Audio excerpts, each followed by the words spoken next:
Hello, and welcome to another episode of the Move Forward Anyway podcast, featuring Dream Accelerating Inspiration. I'm Jeff Meyer, your host, author, entrepreneur, and coach. My goal with this podcast is to help you identify and clarify your own dream by taking wisdom from others' successes and challenges. If you're looking to take action on your dream, to make a difference doing something you love, but your fears are holding you back, then this podcast is for you. If you're interested in finding additional support, you can also check out my Dream Accelerator coaching program designed to help realize your full potential and reshape your future. As always, you can learn more about my Dream Accelerator program at jeffmeyer.org.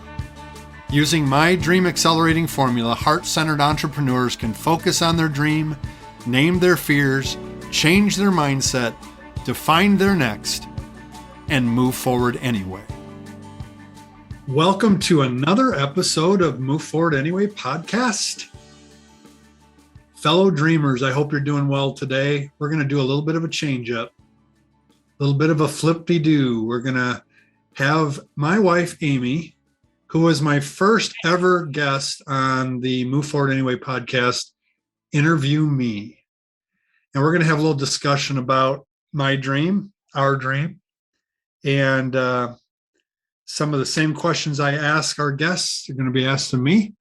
It'll be a good learning experience for me as well to unpack some history. I have a tendency to forget where we've been, and so this will be a good exercise for me. Also, as a great idea for yourself as you're thinking about communicating, marketing, sharing your story in your work, you can do something like this as well. So without further ado, I'm going to hand it over to Amy, my lovely bride, my better half, and let her carry the interview out from here. Thank you so much for doing this, Amy. Yeah, you bet. I'm glad we're going to do it. It's a little intimidating, I have to tell you, to be on the other side of this. I think I'd rather answer than ask, but maybe not. Maybe this will be kind of fun to have you have to come up with the answers. So this will be good. You mentioned that it's fun to kind of look back and the history of how far we've come, where we started. And so that's where I want to start today is how'd this whole thing get started? Like where was the genesis? What was the spark? What got this ball rolling? Yeah. So I was born. Not that far back. Oh, not that far back. Well, interestingly enough, watching my father growing up, I always wanted to be in a position to help people, to serve people. And because he was a pastor, I fell in nicely to that. So I wanted to become a pastor from my earliest recollection. I remember sitting in the living room practicing church services and making my parents sit down and watch me practice as a young boy of probably age 6. Then something interesting happened when I actually became a pastor and went through all of the training to get there. I realized that slowly, it didn't happen right away, but I realized that over time, it wasn't everything that I thought it was going to be. The institutional church has a strong leaning towards taking care of itself.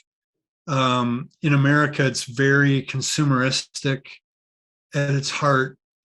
And so I found over time my personality, my identity kind of somewhat eroding. I would say maybe even being taken away from me slowly. And kind of hit a pinnacle for us when I walked into our staff meeting one day, and this was 6 years ago, and said I wanted to resign my call. And it kind of surprised everybody.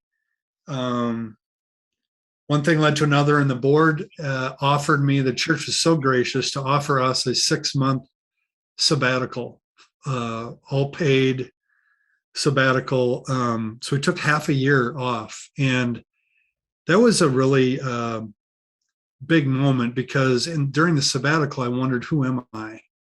Wow. Who am I if I'm not a pastor? Um, there's another kind of Genesis point back in 2001, if I could share that story too.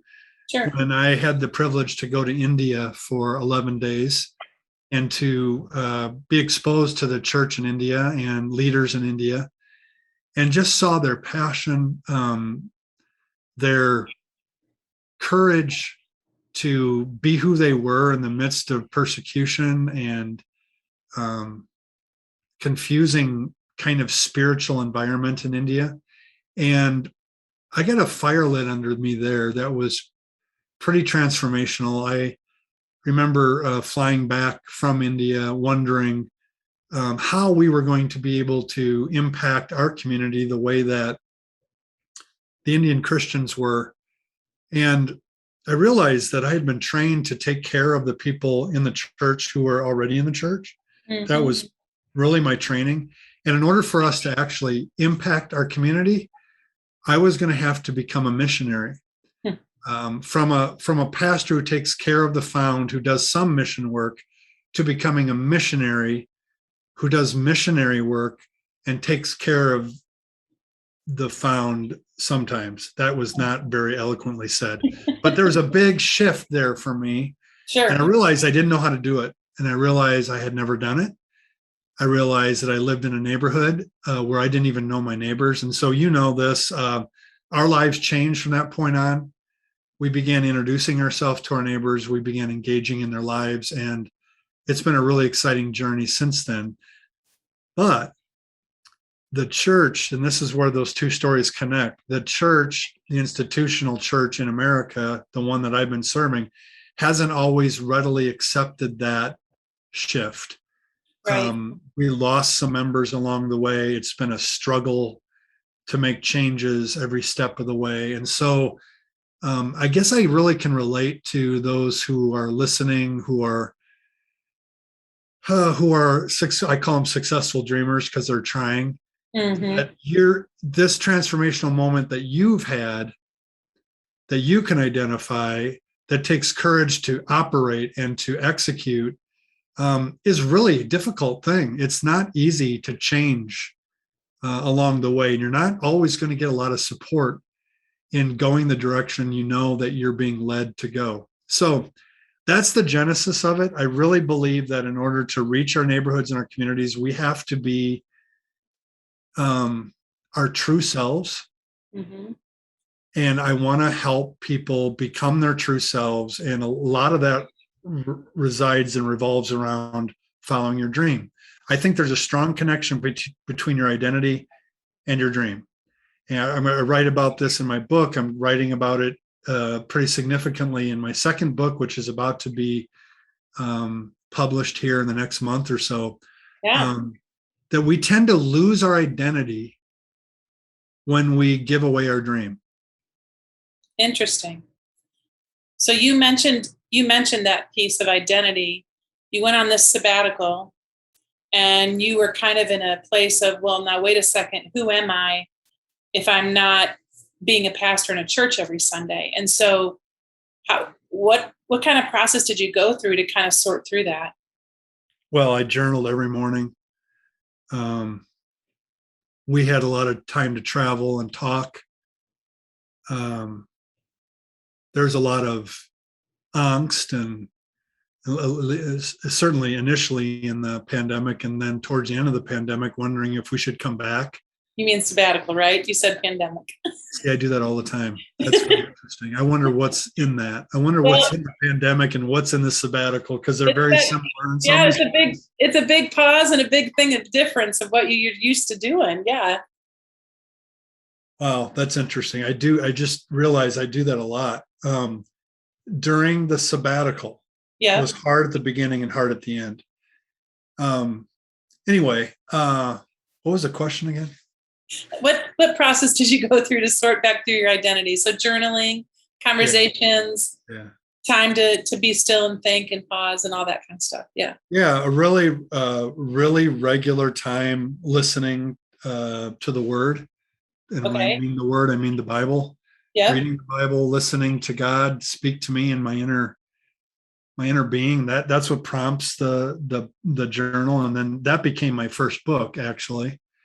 And just realized that at my essence, I am a fire starter. I am a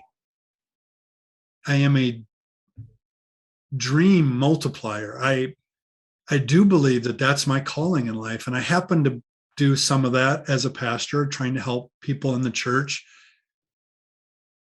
be free to be who they are, to not just go along with the flow because they feel like they should or they must. I can think of so many conversations with church people that we're renowned for shutting on ourselves, right? And my job is in the church is to try to help people identify that place where they can really be of service using their gifts and their talents.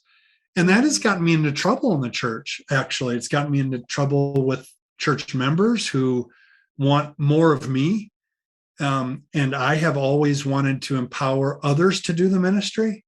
For example, shut-in visits, sharing that load with a whole bunch of other people sometimes ticks people off because they want me. Gotcha. Or sharing the preaching role, that ticks people off because they want to hear from me. And that's kind of what led to the sabbatical, right? Is we felt a little bit like it was idolatrous. Like there was so much dependency on Jeff and Amy and not enough rejoicing in the people that were being raised up to participate. So I want to see full participants. And so I realized during the sabbatical that my essence is I am a fire starter. And I've carried that nickname since college. Yeah. Because of basketball, right? I had one game where I kind of lit a spark in the team and they called me Fire Meyer at that point. And so I've always been the Lord's Master fire starter since then. And sometimes the institutions we're in don't allow you to truly do that. So hopefully I answered that question. Yeah, I think you did. So I've got two questions in my head at the same time. So I'm going to write one of them down and then I'll ask the other one. Good.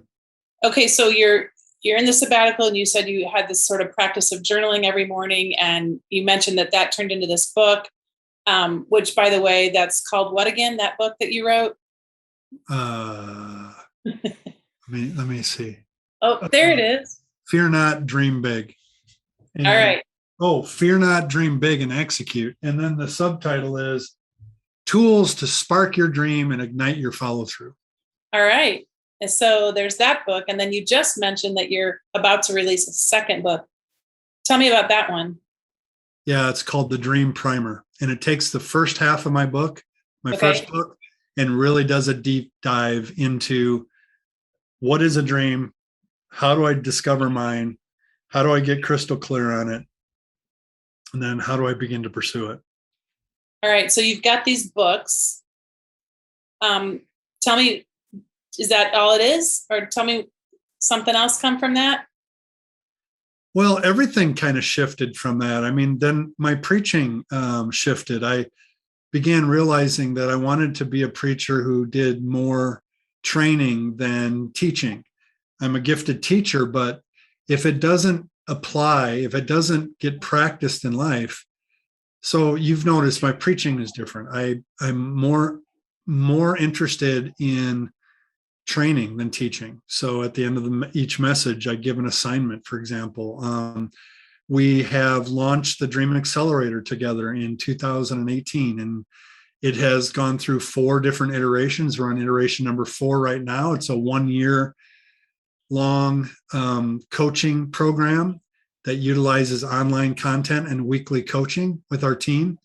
And it has been exciting to watch people, our clients, wrestle their dream to the ground and then start to pursue it and then feel the tension of pursuing it and struggle with pursuing it and having the support to pursue it that I really didn't have along the way. And I'm happy to be able to provide that. And then we're currently working on a new platform, a ministry platform called Neighboring Life, trying to teach and help our Jesus following friends engage more impactfully in their neighborhood, because we believe there's a relational gap in our neighborhoods. It's one of the reasons that our world is in the crisis that we're in. It's the reason we're so divided, is that we haven't done a good job of really bridging the human relationship connection. We think we're connected, but it's really a myth. We're not. And so Neighboring Life is being built right now, and we're coming out with that probably in the next few months, with some beta testing. And so, yeah, those are just some of the things that are happening as a result of the spark and following through on the dream. That's awesome. So you said fourth iteration of the Dream Accelerator. Why hasn't it stayed the same since 2018? Well, I mean, that's a good lesson as we pursue our dream, is that you've got to be adaptable and moldable. The biggest thing that happened was the sabbatical. I just did it the other way. The biggest thing that happened was the pandemic. Man, I need a counselor to figure that out. Yeah, the pandemic happened because our model was totally fixated on a one-day in-person retreat with follow-up coaching. And when the pandemic hit, everything shut down, and I wasn't ready to just say the Dream Accelerator was pointless anymore. I knew that it was going to be even more important now, because people are going to be losing their jobs. They're going to be losing their momentum. They're going to have space to think about what they really wanted to do with their life. Right. And so we switched from in-person to online mostly. We will be in person again with some events as those things develop. But for now, it's online with regular weekly coaching. So that's the main reason it shifted. I think the other reason it shifted is we didn't have a regular, it was built on a, what's the word I'm looking for here? Cohort model, where people signed up, and then there was a process. They came in together and they finished together. And then we started the next cohort. Right. And I realized that I wanted to reach more people in helping them with their dreams. And the only way to do that was to initiate a hybrid approach, which included online. So people can join this process at any time. There's some that are further along, some that are starting, but the community helps each other along the way. Awesome. And tell me a little bit about that community. What kind of people are on this thing? Yeah, so we have authors. You can help me here too. We have people that have had a passion for a long time. That was a kind of a hobby that they want to make a living off of now. We have creatives, musicians. We have people that want to take something that they've learned in their own walk, their own journey, and help others with it. For example, we have a couple that are building a retreat center to help people rest and incorporate rest in their daily rhythms, because people are overextended, they're overstressed, and they need some help in learning how to slow down daily, not just once in a while, not just when vacation comes. So that's really exciting. We have someone who's a gifted administrator who is offering administrative help to clients in the nonprofit world and also in the for-profit world. And she's using those gifts of administration to help people really give away their administrative roles to her so that they can really focus on what they're gifted at doing. Who am I missing? We have a deaf pastor who does ministry to the deaf around the globe, who is building curriculum and trying to bring his curriculum into all the Christian high schools in America. So pretty lofty goals. Am I missing any? No, I think you did a good job. It's kind of funny to ask questions that I kind of know some of the answers to, but you're doing great. I just am thinking about those people, and I'm wondering, do you also get people who they don't know what their dream is? Do you help with that as well? Yeah, absolutely. I think the Dream Accelerator kind of works really well for those who at least have a spark of an idea. Okay. Maybe it's not crystal clear. My book, actually, that's coming out, the Dream Primer, deals with a lot of the the people that know they want something different in their life, but they really have no idea what it might be. And so some of those exercises in the Dream Primer are going to be helpful for those folks. And I think we'll add those exercises into the Dream Accelerator as well, kind of as bonus content or maybe pre-work content. But yes, we do help people from every point of the spectrum. Yeah. You've mentioned a couple times this language about spark and fire and things like that. Talk to me a little bit about when that fire starts to go out and the spark starts to dwindle and the coals start to get cold. Yeah. So it's going to happen. It happens to me. There's been many times along the road I've wanted to quit, give up. I mean, that's what led to the sabbatical, right? I was ready to quit. So my quickest answer to that is we need some hot coal friends. You think of a coal in a fire and you take it out of the fire and you place it by itself. For too long, it will lose its fire. It will go out. So we all need those other friends who are lit up around us, who are not just interesting people, but they're interested in us and interested enough to really ask questions and listen to our dream, provide resource and encouragement. And so, I wouldn't be doing that without my hot coal friends like you. I think having you supportive of this journey, even when I was ready to quit, or you didn't understand what the heck I was doing or why I was investing in this. And it was maybe scary for you because there wasn't any income coming in, and yet we were expending things to get it started. Friends like Dan Luck, who have constantly, weekly been checking in, Brian Heyman, who've checked in, our board, staff, our staff at church. I mean, these people have kept me going. I think another thing would be, what are you doing to feed and fuel, give energy to the flame? So are you reading? What is your spiritual practice of listening and practicing discernment? Simple things that you've taught me in journaling, like a gratitude journal. At the end of the night, when you annoyingly ask me, so what do you want to celebrate from today? I say annoyingly because I'm being funny, sarcastic, but it's actually a blessing because I tend to not do that. I tend to dwell in as an Enneagram 4, I dwell in what's not working, and I need people to help me remember what is working. So those are all important pieces for me. Music, although it's been harder to do here in our apartment, but playing my trumpet, I need to get back in shape so it's more enjoyable, but playing my trumpet, listening to music, singing. Was just with our singing group from college, the Master's Voice.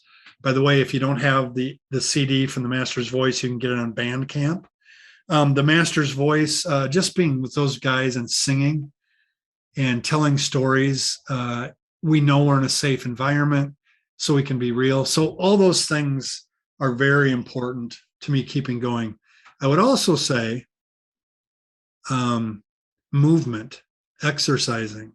Some of my best thoughts have happened on long runs. So what I hear you saying is have some regular rhythms and some practices, and then maybe some added bonuses, some special things that fan the flame or add the fuel to that fire to keep you back in the game. I know you have a hashtag and a phrase that you use. Talk to me a little bit about that. I know it's move forward anyway. Well, that came out of my book. Was a top 10 finalist for nonfiction book of the year with Author Academy Elite, and we were invited to Columbus, Ohio, to get in a room with the other top 10 finalists, and we had 90 seconds. I had 90 seconds to basically describe my 356-page book, and I began my 90 seconds by saying, fear will come. And I had the audience repeat it. Fear will come. Fear will stay. Fear will stay. Move forward anyway. Move forward anyway. Your dream must live. And that's how I sign my books now. And the idea there is that fear is going to come. Fear. I thought for a long time that I had to get rid of fear. In order to be courageous, I had to eliminate fear. And that's a lie.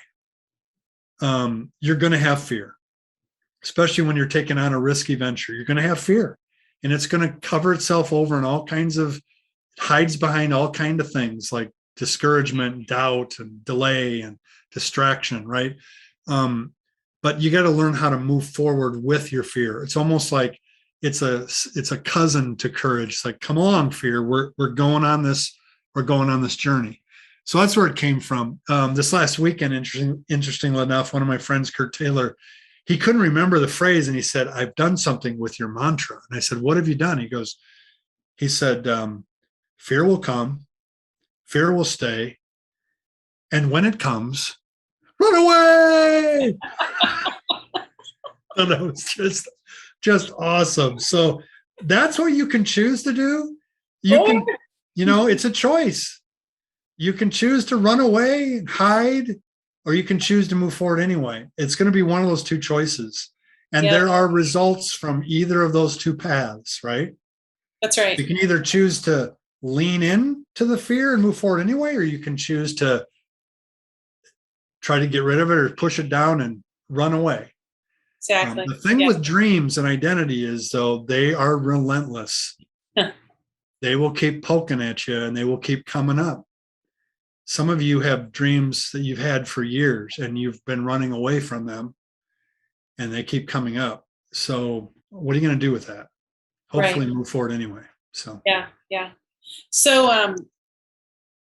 how do people get and become a part of this Dream Accelerator? If there's somebody listening that thinks, you know what, I do need some help. I have something, I don't know where to start, or I've started and stopped and I don't know what to do next. How does somebody get to be a part of this Dream Accelerator group? Yeah. So first of all, let me know that you're interested, and we'll have a conversation.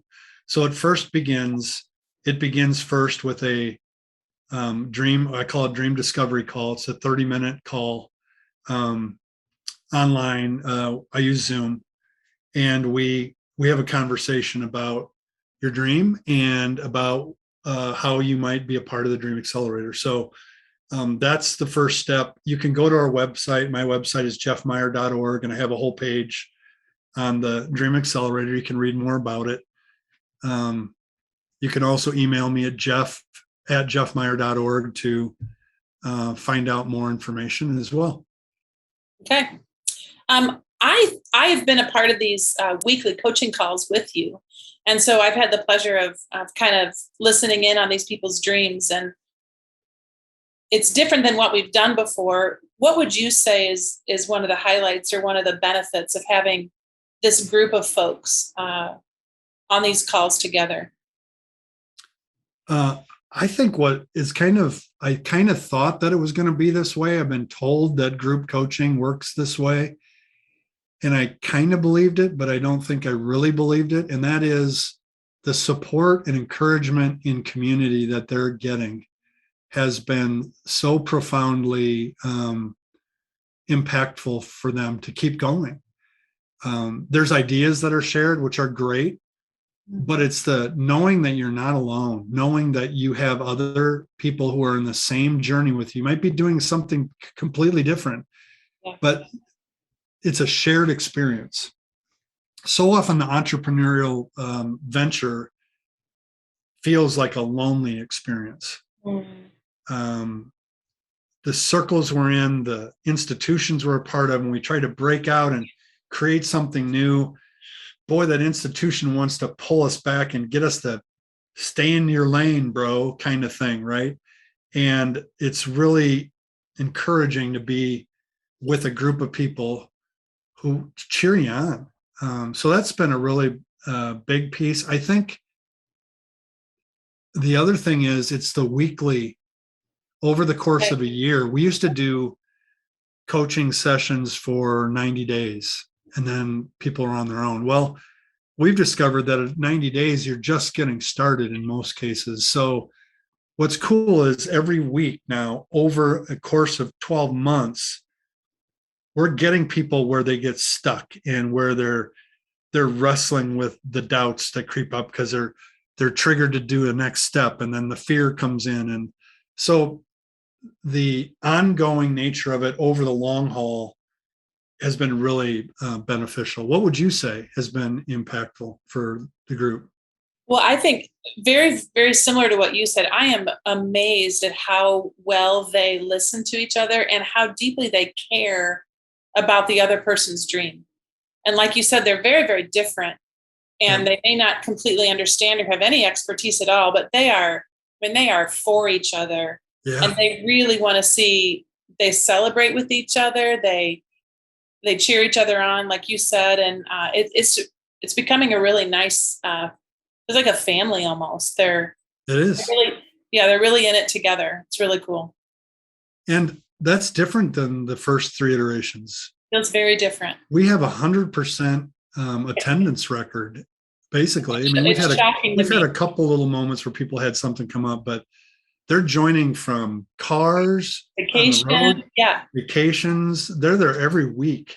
Yeah, they're not. They need it. It's their life. It's their oxygen to fuel their dream pursuit. So that's been really rewarding. Yeah. It gives, and also takes a little bit of the pressure off of me on the content side, because I think the biggest value of the whole thing is the community. I really do. Yeah, and I really agree, because if somebody has a question, either you have it too, or you're going to have it, or you'll benefit from hearing the answer. So you really do benefit from listening in from what other people say too. Yeah. I've been impressed that folks have shown up so consistently. Yeah, it's been amazing, actually. Yeah, really impressed. I had another question that I wrote down. We're kind of maybe going backwards a little bit, but doesn't have to be linear, honey. It doesn't have to be linear. That's right. Okay, good. You said something when you were talking about when we first got started, I might not have understood why. I'm wondering if you could put some words to why do you do this? Why do you put so much time and energy and effort into this thing? Because everybody has a dream. Everybody has been designed by the creator to be a co-creator. And I see so many people laboring to make a living. And they wait too long to really, sometimes they're laboring and they're pursuing their dream laboring, but many are laboring under the pressure and the weight of someone else's dream, and they're not experiencing the freedom that comes in co-creating with God.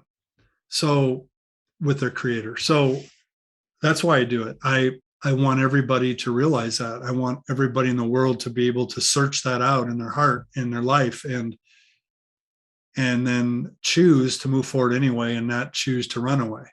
I love it. I just had this thought, this thing about dreaming and creating all that. We've talked about this before. We're not very good at it as adults. Somewhere along the line, we get told, you'll never be able to do that, or that's not realistic, or and that starts to get squashed. And I just think of our grandchildren who just started school, and their mom, our daughter, does the little chalkboard thing, because all these kids are cooler than I was when I was a mom. And they had them, they asked the kids, what do you want to be? Right. And, there's awesome things like our grandson wants to be a worker man and Paw Patrol. Yeah. Like, that's really cool. Right. Yeah, I mean, he's exercising his dream muscles. He's getting inspiration by a cartoon series. Yep. By images of trucks that he has that he gets to interact with, right? Same way we get inspiration for dreams. Yeah. Yeah. So what would you say to somebody? What about Bailey, and what about our other granddaughter? Let's see. I think Emmy wants to be a teacher, and Bailey wants to be a marine biologist. Yep. Yeah. Yep. And I think What would you say to folks who are like, I don't know, like, I don't have time to dream. I'm just trying to make it through today. I've got kids and I've got work and I have no energy at the end of the day. And what do you mean ideas and dreams? I got nothing. I'm just making it till Friday. Well, first of all, maybe what you're doing is hard and you're already living the dream. I want to acknowledge that. Yeah. So a mother of young children might be staying home, or talked to my friend in my old neighborhood last night, a father who quit his really well-providing job to stay at home with his two sons. So that might be the dream. Yeah. And it might be hard. There might be pockets of hardness, but like last night, he said, when I was at work, it was really hard. And I came home at the end of the day going, what am I doing? There's no value I'm adding really to the world in making a change.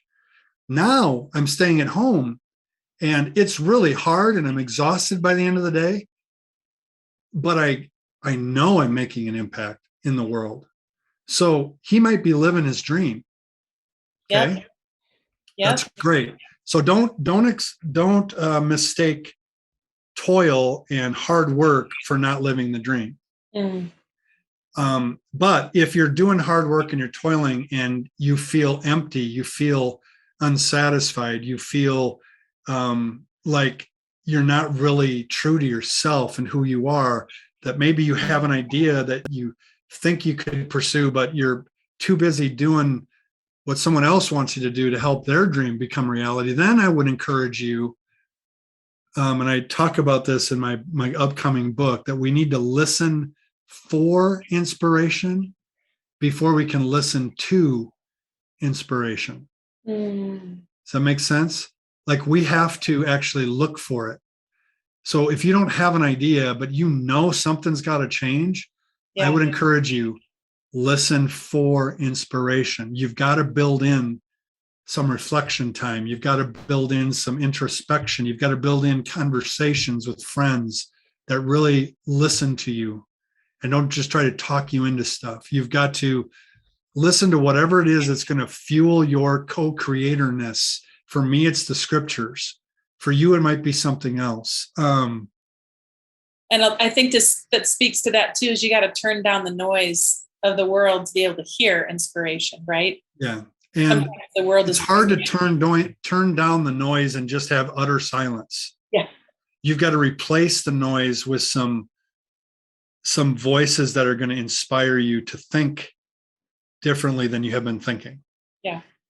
So some people say my book does that for them. Just small snippets, and they spend time with it, and there's exercises in there. That would be a resource to use. Yeah. And you have an audio book too, right? So you can listen instead of read. Yeah, an audio book. Yeah, if you're annoyed with my voice, I'm sorry in advance. But and you need to maybe listen to my podcast, this podcast, more regularly. There's some great stories from people that have been on this journey of pursuing their dream that maybe would spark something for you. Yeah. And then maybe just sit down and ask yourself this question: what would you do if you weren't afraid? Yeah. I love those questions. They're icebreaker questions, and then we forget about them. Like, yeah. Where would you go if you had no limits financially? What would you want to experience if you had all the time in the world? Yeah. Well, I don't. Just put aside disbelief for a moment and give yourself permission to sit with it, to do a brainstorming exercise, to just reflect on, if you had autonomy and control over your life, what would you like to do? What would you like to accomplish? Where would you be 5 years from now? I've heard you ask, what would you do if you couldn't fail? If you knew you couldn't fail. That's a good one too. What would you do if you knew you couldn't fail? Because you can't fail. Right. It's just more information to be put in the pool of data. Yeah. That helps you continue to adapt and move forward anyway. So. Yeah. So we've talked about why, and just real quick, I want to touch on who do you do this for? Like who do you really love to help? You're asking me the who question. That always gets me because some people think it's such a narrow focus with the Dream Accelerator. Some people actually think, like, I remember having a conversation with your mother that she didn't think she had a dream. And so part of our conversation became part of my next book, giving people permission to not call it a dream, then call it an idea. Yeah. Oh, I got plenty of ideas, she said. And I'm like, okay, let's talk about your ideas. The dream can be so overwhelming for some people to just dismiss it. So I like to help people who are ready to invest in doing something more intentionally about this nagging idea or dream that has been pursuing them for some time. And there's no age attached to it. We have young people in our mix, and we have older people in our mix. I used to think that I was too old to pursue things, and then someone reminded me that that's not the case. So, who do you like to help? I'm asking the questions here. Well, I know for sure it's the willing person. It's the person who's like, you know what, I'm ready to try. I'm at the point in my life where I want to get after this. I think that willing spirit, and then, you know, they're teachable and they're willing to get after it. I know that's a fun person to help. So I think also I would add to my answer, people that are heart-centered. In other words, their dream has some capacity to help the world be a better place and to help people in their life journey. Yeah. And that can take on all shapes and sizes, right? But they're not just in it to make a bunch of money. Although we do talk about making money.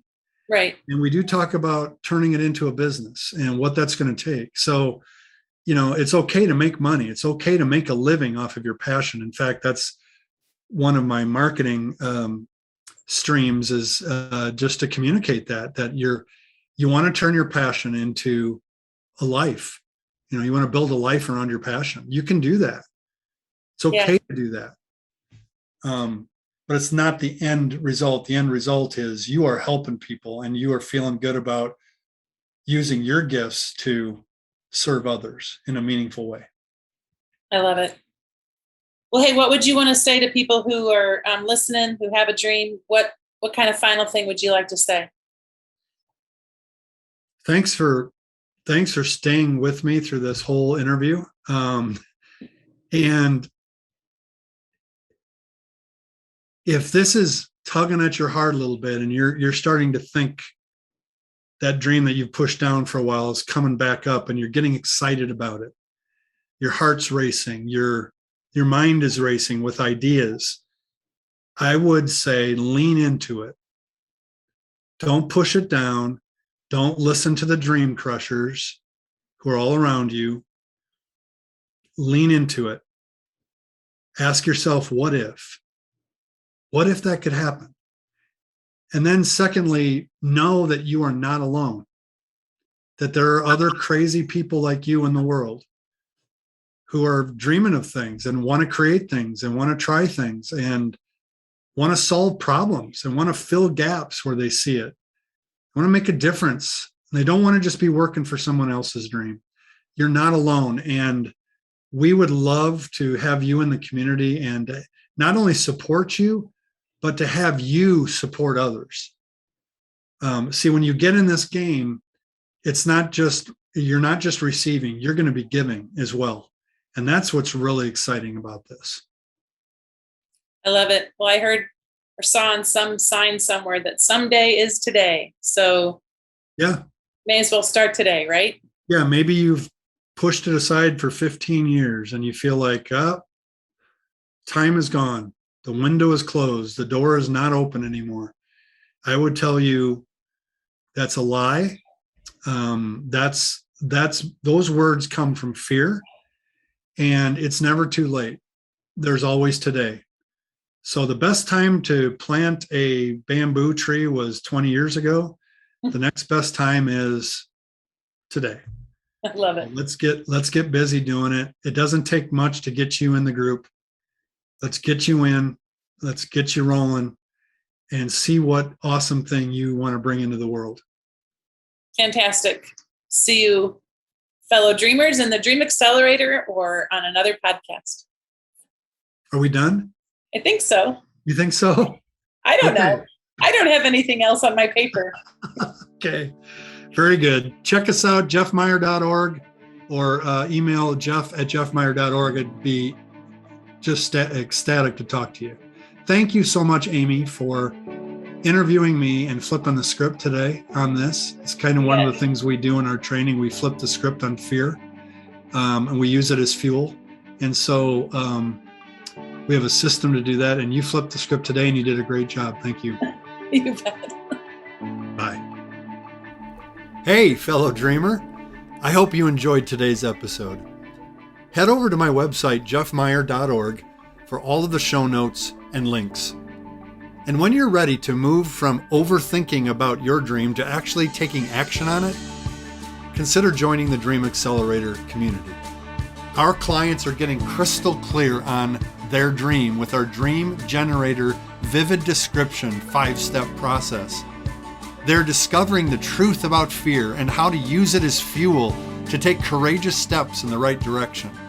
And most importantly, they are walking a clear path forward because they have made an investment in themselves to confidently realize their dreams. The results are so inspiring.